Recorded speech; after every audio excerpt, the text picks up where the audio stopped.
Ya, berikut ini kita akan sama-sama melihat tampilan codingan website tentang kelas S5N dari anggota kelompok 3.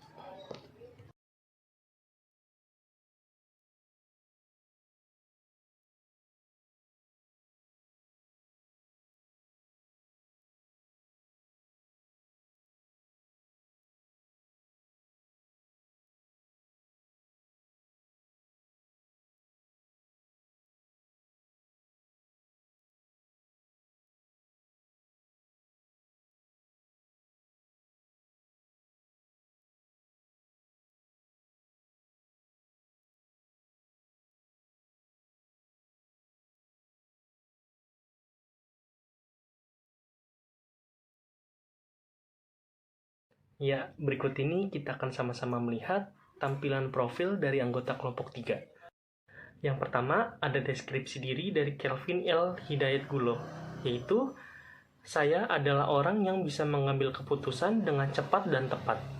Bahkan saat berada pada situasi genting atau di bawah tekanan, bagi saya setiap pekerjaan adalah penting. Mengerjakannya dengan teliti dan semaksimal mungkin adalah bentuk tanggung jawab saya. Yang kedua, ada deskripsi diri dari Muhammad Aldiansyah, yaitu saya adalah orang baik yang menyukai graphic designer di salah satu perusahaan di Jakarta.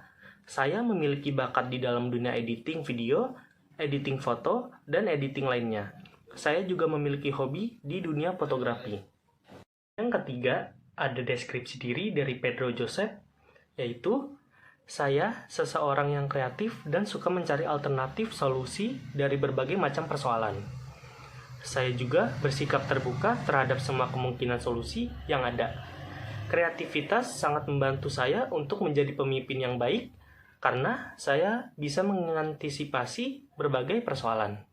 Yang keempat, ada deskripsi diri dari saya, Rizansah, yaitu saya adalah seseorang yang mampu bekerja di bawah tekanan, mudah bersosialisasi, mampu berkomunikasi dengan baik, bertanggung jawab, dan memiliki komitmen yang tinggi, dan juga berkontribusi dalam pekerjaan saya.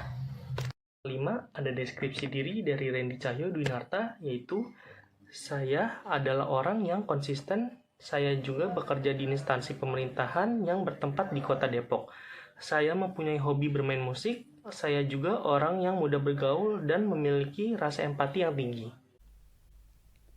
Baik, saya akan melanjutkan presentasi. Di sini saya akan membahas kontak form. Baik, kita buka websitenya dulu. Nah, ini adalah website kelas 5N yang dibuat oleh kelompok 3. Di sini saya akan membahas kontak form.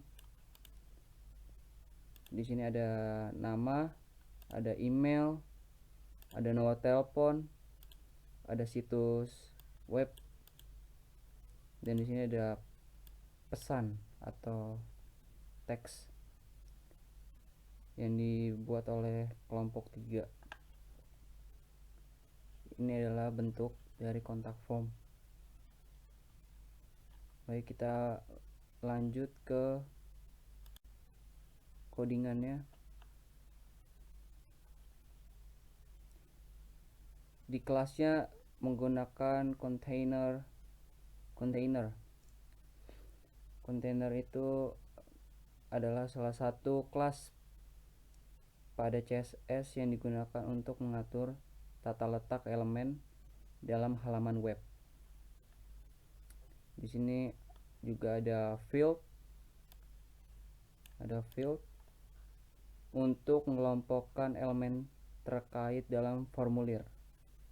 Ini buat pengelompokan elemen formulir.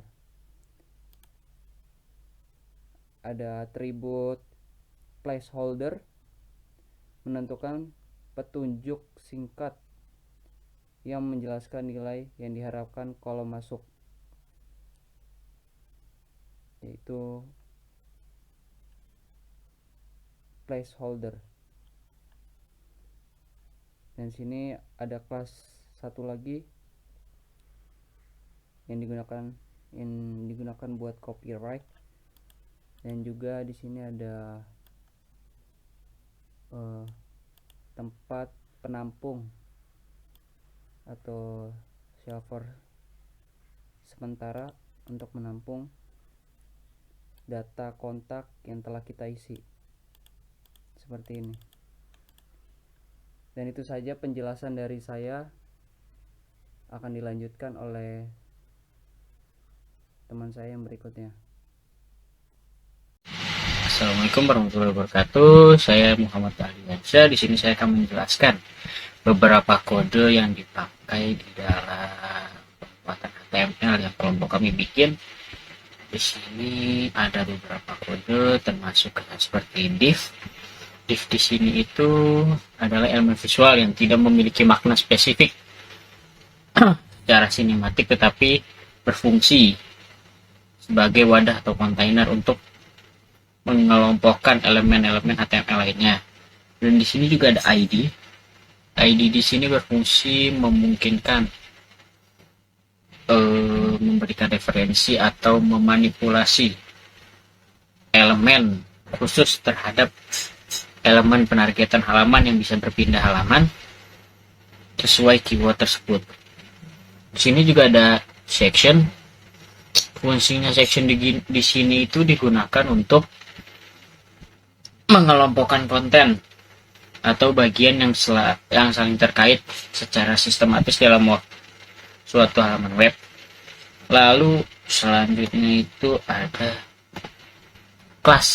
Kelas itu memungkinkan untuk memberikan identitas atau label pada elemen HTML sehingga bisa diakses atau dimodifikasi dengan CSS. Lalu ada kontainer. Kontainer berfungsi untuk membungkus blok di dalamnya sehingga terlihat rapih terhadap ukuran layar. Kontainer juga memiliki breakpoint untuk ukuran kontainer akan 100% pada breakpoint tertentu. Di sini ada button. Button adalah salah satu komponen pada HTML yang sering kita jumpai pada halaman website.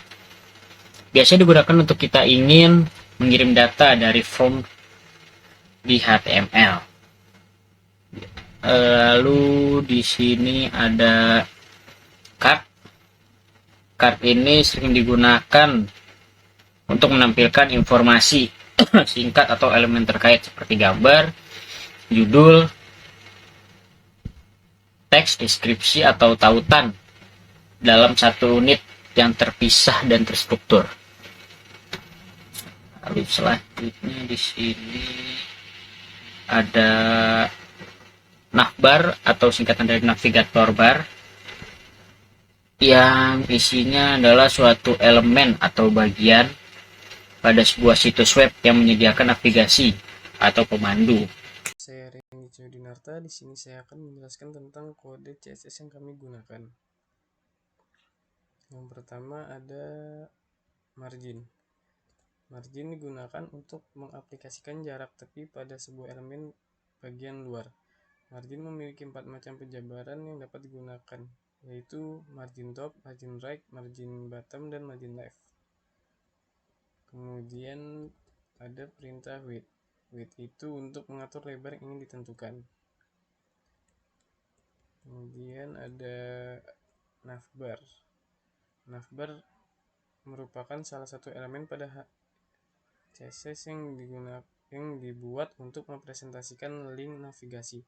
Biasanya navbar digunakan sebagai menu yang berisi link-link dan bersifat umum pada suatu website.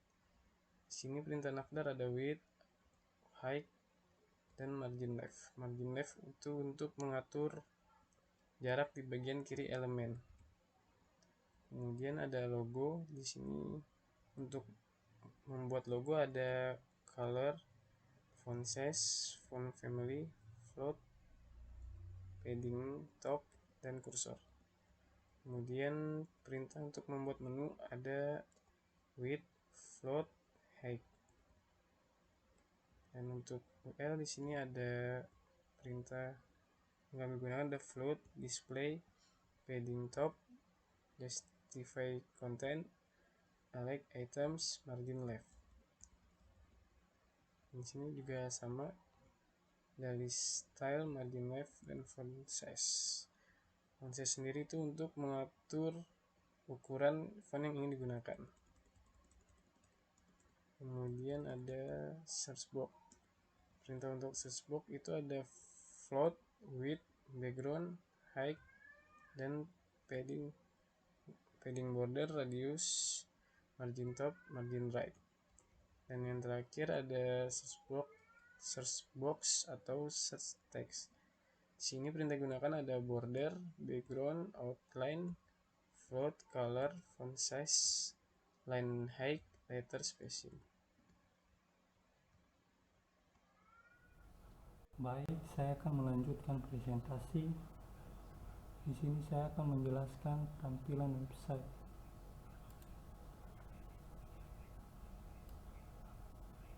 Itu tampilan website kelas S5. Di sini ada bagian tampilan website, yaitu ada home, ada struktur kelas, dan ada kontak. Dan beginilah tampilannya. Di sini juga ada dalam bentuk codingan. Di sini ada navbar, yaitu untuk menampilkan kelas dan home. Kita bisa lihat dari sini.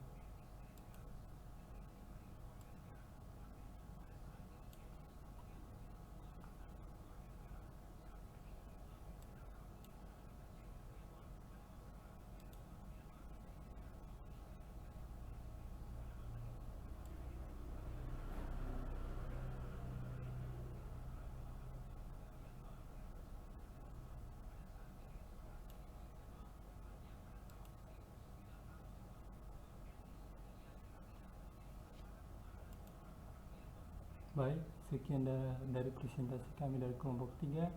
Jika ada kesalahan, mohon dimaafkan. Akhir kata saya ucapkan terima kasih. Wassalamualaikum warahmatullahi wabarakatuh.